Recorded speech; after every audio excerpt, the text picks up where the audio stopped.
ओम नमः शिवाय ओम नमः शिवाय ओम नमः शिवाय ओम नमः शिवाय ओम नमः शिवाय ओम नमः शिवाय ओम नमः शिवाय।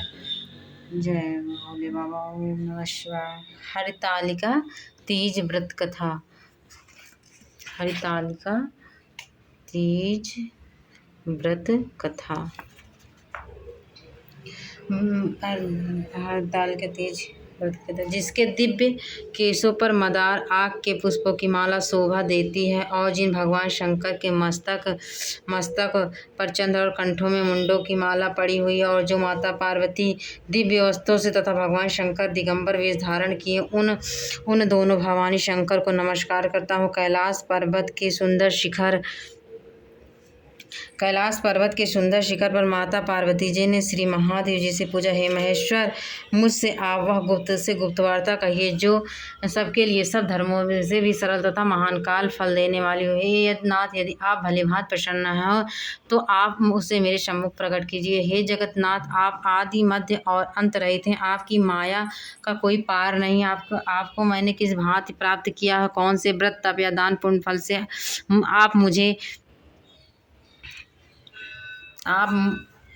आप मुझको वर रूप में मिले हैं। श्री महादेव जी बोले, हे देवी, यह सुन, मैं तेरे सम्मुख उस व्रत को कहता हूँ जो परम गुप्त है। जय तारागणों में चंद्रमा और ग्रहों में सूर्य, वर्णों में ब्राह्मण, देवताओं में गंगा, पुराणों में महाभारत, वेदों में साम और इंद्रों में मन श्रेष्ठ है। वैसे ही पुराण और वेद सब में इसका वर्णन आया, जिसके प्रभाव से तुमको मेरा आधा आसन प्राप्त हुआ। हे प्रिय, उसी का मैं तुमसे वर्णन करता हूँ। सुनो, भाद्रपद मास के शुक्ल पक्ष की हस्त नक्षत्र संयुक्त तृतीया के दिन इस व्रत का अनुष्ठान मात्र करने से सब पापों का नाश हो जाता। तुमने पहले हिमालय पर्वत पर इस महान व्रत को किया था जो मैं तुम्हें सुनाता हूँ। पार्वती जी बोले, हे प्रभु, इस व्रत को मैंने किस लिए किया था, यह मुझसे सुनने की इच्छा है, सो कृपा करके कहिए।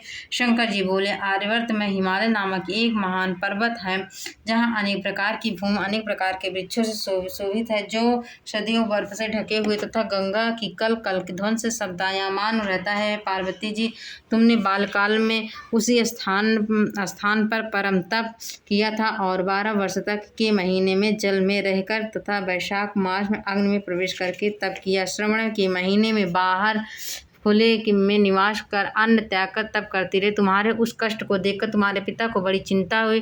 वह चिंतातुर होकर सोचने लगे कि मैं इस कन्या की किससे शादी करूं। इस अवसर पर दैवयोग से ब्रह्मा जी के पुत्र नारद जी वहां आए। देवर्षि नारद ने तुम शैलपुत्री को देखा। तुम्हारे पिता हिमालय ने देवर्षि को पाद्य आसन देकर सम्मान से बिठाया और कहा, हे मुनीश्वर, आपने यहाँ तक आने का कष्ट कैसे किया, कहिए क्या आज्ञा है। नारद जी बोले, हे गिरिराज, मैं विष्णु भगवान को भेजा हुआ यहाँ आया हूँ। तुम मेरी बात सुनो। आप अपनी कन्या को उत्तम वर को दान करें।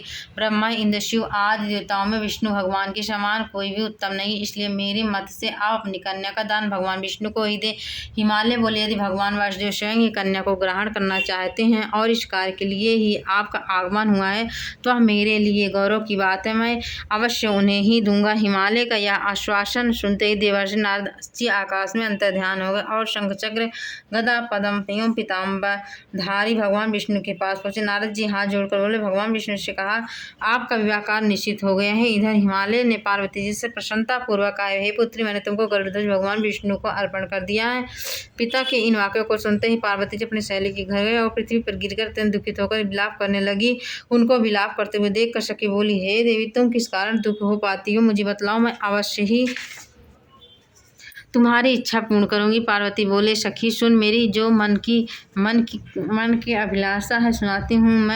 मैं श्री महादेव जी को वरण करना चाहती हूँ। मेरे इस कार्य को पिताजी ने बिगाड़ना चाहा, इसलिए मैं निसंदेह इस शरीर को त्याग करूंगी। पार्वती जी ने वचनों को सुनकर सखी ने कहा, हे देवी, जिस वन को तुम्हारे पिताजी न देखा हो तुम वहाँ चली जाओ। तब हे देवी पार्वती, तुम अपनी सखी का यह वचन सुन ऐसे ही वन को चली गई।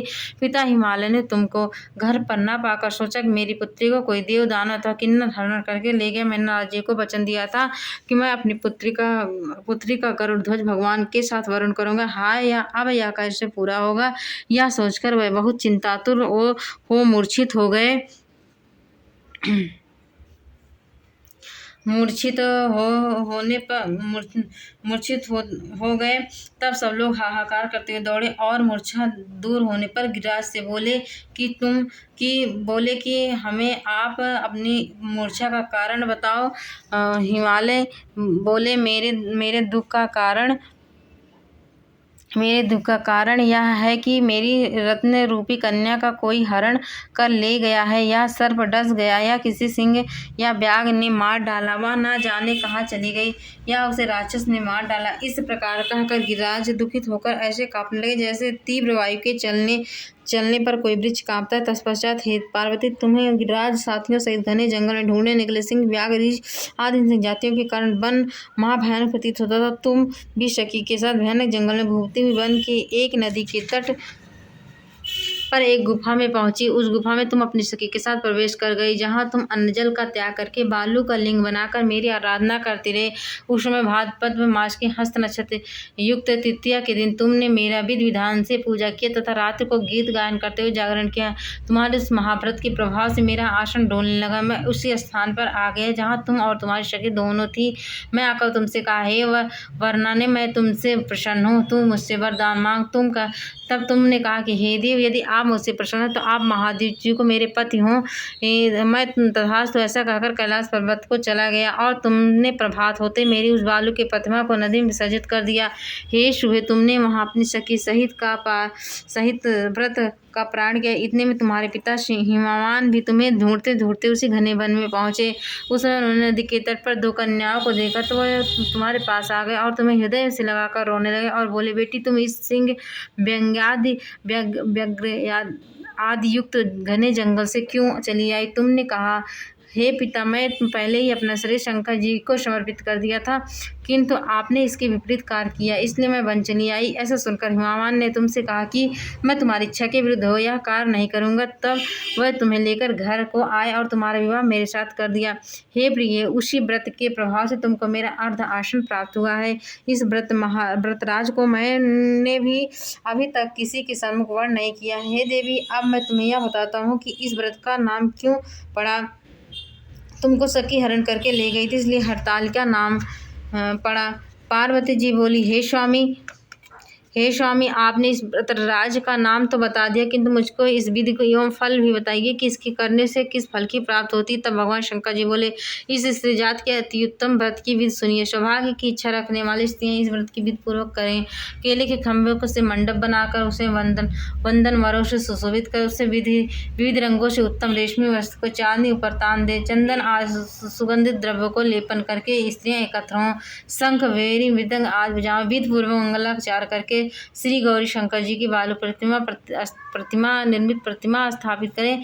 फिर भगवान शिव पार्वती जी का गंध, धूप, पुष्प आदि से विधि पूर्वक पूजन करें। अनेक नैवेद्य का भोग लगाएं और रात्रि को जागरण कर नारियल, सुपारी, जवारी, नींबू, लौंग, अनार, नारंगी आदि ऋतु फलों तथा फूलों का कर धूप दीप आदि से पूजन करके कहे, हे कल्याण स्वरूप शिव, हे भगवान मंगल रूप शिवे, हे मंगल रूप माहेश्वरी, हे शिव, सब कामनाओं को देने वाली देवी, कल्याण रूप तुम्हें नमस्कार है। कल्याण स्वरूप माता पार्वती, हम तुम्हें नमस्कार करते हैं। भगवान शंकर जी को सदैव नमस्कार करते हैं। हे ब्रह्म स्वरूपिणी, जगत का पालन करने वाली माँ, आपको नमस्कार है। सिंह वाहिनी, मैं संसारिक भय से व्याकुल हूँ, तुम मेरी रक्षा करो। हे हेमेश्वरी, मैंने इस अभिलाषा से आपका पूजन किया है। हे पार्वती, आप मेरे ऊपर प्रसन्न होकर मुझे सुख और सौभाग्य प्रदान कीजिए। इस प्रकार के शब्दों द्वारा उमा सहित शंकर जी का पूजन करें। विधि पूर्वक कथा सुनकर गौ, वस्त्र, आभूषण आदि ब्राह्मणों को दान करें। इस प्रकार से व्रत करने वाले के सब पाप नष्ट हो जाते हैं।